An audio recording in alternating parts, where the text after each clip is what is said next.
ఓం శ్రీ మాత్రే నమః. ఇప్పుడు తెలియజేసే అంశము చదువు బాగా రావాలి అన్నా, చదువుపై శ్రద్ధ కలగాలి అన్నా, పరీక్షల్లో విజయం సాధించాలి అనన్నా తప్పనిసరిగా ఈ చిన్న చిన్న పరిహారాలు అనేవి తెలియజేస్తానన్నా. అవి ఆచరిస్తే చాలు. సహజంగా చాలామంది కూడా పిల్లలు మనం గమనిస్తూ ఉంటే ఏ రోజు ఆ రోజు కనుక చదువుకున్నట్టుంటే చాలా బాగుంటుంది. అప్పుడు ఎగ్జామ్స్ ముందు అంత పెద్ద కష్టపడక్కర్లేదు. కానీ ఎక్కువ మందిని మనం గమనిస్తూ ఉంటే మాత్రం ఇప్పుడు క్వార్టర్లీ ఎగ్జామ్స్ కానీ, హాఫ్ ఇయర్లీ కానీ, యాన్యువల్లీ కానీ ఎగ్జామ్స్ వస్తున్నాయంటే ఆ ఎగ్జామ్స్ ముందు అప్పటికప్పుడు చదవడం మొదలు పెడతారు. అలా ఎప్పుడు కూడా చేయకూడదు. ఏ రోజు చెప్పిన లెసన్ ఆ రోజు చదువుకుంటూ వెళ్ళిపోతే గనక డెఫినెట్గా వాళ్ళు ఏ ప్రశ్న ఎటు నుంచి ఎలా అడిగినా మీరు రాయగలుగుతారన్న దాని అర్థం. ఒక ప్రశ్న వెనక ఏదైతే క్వశ్చన్ ఉంటుందో అదే క్వశ్చన్ యాజ్ ఇట్ ఈజ్గా ఇవ్వాలని లేదు. ఆ క్వశ్చన్ మార్చి కూడా ఇస్తూ ఉంటారు. ఒకే క్వశ్చన్ని ఎన్నో రకాలుగా మార్చవచ్చు. అదే టెక్స్ట్ బుక్ మొత్తం కనుక మీరు ప్రిపేర్ అయ్యి ఉంటే క్వశ్చన్ ఒకే సమాధానానికి ఒక క్వశ్చన్ అనేది ఎన్నిసార్లైనా ఎలాగైనా సరే మార్చి మార్చి మార్చి మార్చి అడుగుతూ ఉంటారు. అది గ్రహించగలగాలి మీరు. అలా చేయాలంటే ఫస్ట్ టెక్స్ట్ బుక్ మొత్తం కూడా చదవాలి. అలాగే ఎప్పుడైనా చదివేటప్పుడు మన పుస్తకాలు ఇప్పుడు జనరల్గా చదవటం అయిపోయిన తర్వాత బుక్స్ ఫోల్డ్ చేసేసేయాలి. ఎక్కడ తీసారో అక్కడ పెట్టాలి. ఒక పద్ధతి. చదువుకునేటప్పుడు తూర్పు ముఖంగా తిరిగి కూర్చొని చదువుకోవాలి. మన అభిముఖం ఫేసింగ్ ఈస్ట్ ఉండాలి. అంటే తూర్పు ముఖంగా కూర్చొని గనక చదివితే చదివింది మనకి గుర్తు ఉండే అవకాశం ఎక్కువ ఉంటుంది మైండ్లో. ఎగ్జామ్కి వెళ్ళిన తర్వాత వాడు క్వశ్చన్ పేపర్ ఇస్తారు. ఇచ్చి మీరు చదువుకున్న వెంటనే కనీసం గుర్తు వస్తాయి. డెఫినెట్గా మీకు గుర్తొచ్చే అవకాశం ఎక్కువ ఉంటుంది చిన్న చిన్న పరిహారాలు చేయటం వలన. ఎప్పుడు నేను ప్రోగ్రాంలో తెలియజేస్తూ ఉంటా. అది ఎడ్యుకేషనల్ లాకెట్ అని చెప్పేసి తెలియజేస్తుంటా. ఆ ఎడ్యుకేషనల్ లాకెట్ అనేది మీరు మెడలో ఉంచుకోండి పిల్లలు చాలు.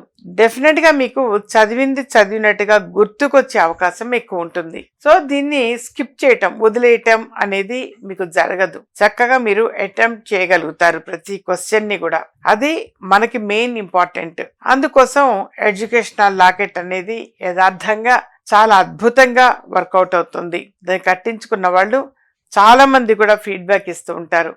అమ్మ నేను పోయిన సంవత్సరం వచ్చి మీ దగ్గర కట్టించుకున్నాను, ఇక అప్పటి నుంచి నేను చాలా బాగా చదువుతున్నాను, ఈ విధంగా తెలియజేస్తుంటారు. అందుకని ఎప్పుడూ కూడా నాన్న ఎడ్యుకేషనల్ లాకెట్ అనేది చాలా చాలా ఇంపార్టెంట్. ఆ ఎడ్యుకేషనల్ లాకెట్ అనేది కలెక్ట్ చేసుకొని, అంటే స్టూడెంట్ తీసుకొని వస్తే నేనే బొట్టు పెట్టి లాకెట్ కడతా. లేదమ్మా మేము దూరంలో ఉంటాము అంటే వేరే ఇతర ప్రాంతాలు వేరే ఊర్లలో ఉన్నారంటే నేను కొరియర్ ద్వారా పంపించడం అనేది జరుగుతుంది.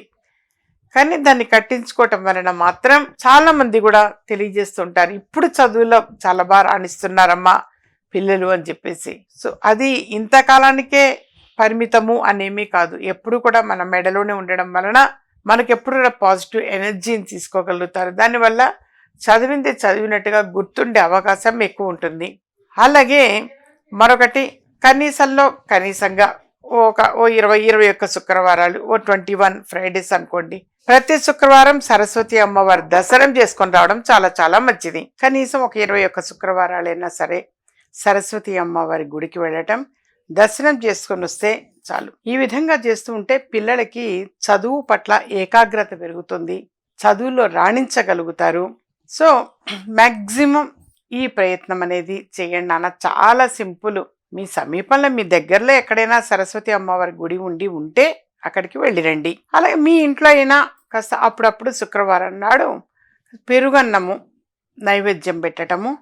ఆ పెరుగన్నం నైవేద్యం పెట్టిన తర్వాత కుటుంబ సభ్యులందరూ కూడా అది ప్రసాదంగా తీసుకోవడం వలన కూడా, మరి అది ఏంటి పెరుగన్నము అనేది సరస్వతి, ఇప్పుడు మీకు బహుశా గుర్తుండే ఉండొచ్చు, సరస్వతి పూజ నాడు ఇప్పుడు మూలా నక్షత్రము నవరాత్రుల్లో మనము సహజంగా దేవి నవరాత్రుల్లో మూలా నక్షత్రం నాడు దధ్యోజనము నైవేద్యం పెట్టాలి అని చెప్పేసి తెలియజేస్తుంటాము. ఆ విధంగా అడపాదడప అప్పుడప్పుడు సరస్వతి అమ్మవారికి దధ్యోజనము అనేది నైవేద్యం పెట్టడం, అది ప్రసాదంగా స్వీకరించడం కుటుంబ సభ్యులందరూ కూడా.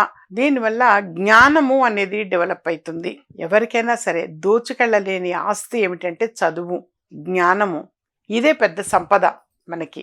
అటువంటిది మనని అంటి పెట్టుకొని ఉండడం ఇంపార్టెంట్. అందుకే ఎక్కువగా తెలియచేస్తుంటా ఎడ్యుకేషనల్ లాకెట్ అని. అది బుధ గ్రహానికి సంకేతంగా. బుధుడు తెలివితేటలు, జ్ఞానాన్ని అందిస్తాడు.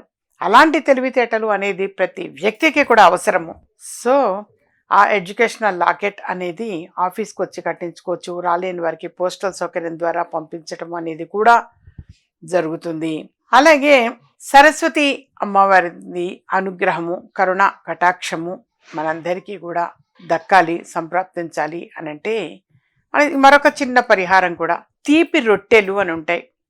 అంటే గోధుమ పిండితో రొట్టెలు చేసే ముందే కొంచెం బెల్లం తురుము కూడా వేసి మనం కలిపాము అని అంటే అది ఆ రొట్టెలు అనేవి తీపి రొట్టెలు అంటాము.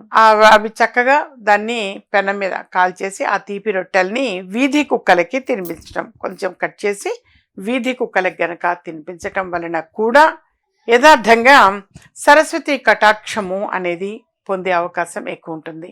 మ్యాక్సిమం ఇలా చిన్న చిన్న రెమెడీస్ తెలియజేస్తుంటాను. చక్కగా అవి పాటించడానికి ప్రయత్నం చేయండి నాన్న. దీని వలన చదువు పట్ల శ్రద్ధ, ఏకాగ్రత అనేటువంటిది పెరుగుతుంది. చదువుల్లో చాలా బాగా రాణించగలుగుతారు. పరీక్షల్లో కూడా విజయం సాధించే అవకాశం ఎక్కువగా ఉంటుంది.